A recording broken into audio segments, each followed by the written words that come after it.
Hey everyone, welcome back. Today, I'm going to show you how to add a boarding pass to Apple Wallet so you can easily access it at the airport. First, open the Airlines app on your iPhone and sign into your account.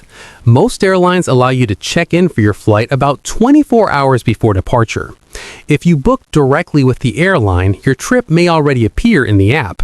If not, you'll need to enter your confirmation number or ticket number to find your booking. Go through the check-in process in the app. Once check-in is complete, you should see an option that says Add to Apple Wallet or Add Boarding Pass to Wallet. Tap that option and the Wallet app will open automatically.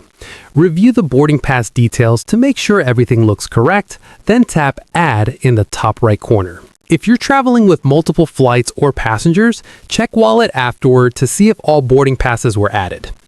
Once your boarding pass is in Apple Wallet, it will automatically be easy to access. As your flight time gets closer, your iPhone will show a notification on the lock screen. You can tap or swipe that notification to quickly bring up your boarding pass. If you're at the airport, just open the Wallet app and tap your boarding pass to display it. The QR code will stay visible on the screen even if your phone would normally lock.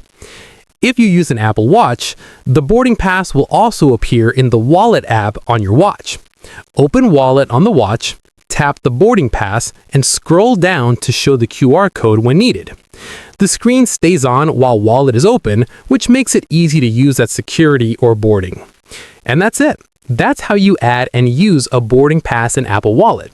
If this video helped you out, don't forget to like and subscribe for more simple and helpful tutorials. Thanks for watching, and I'll see you in the next one.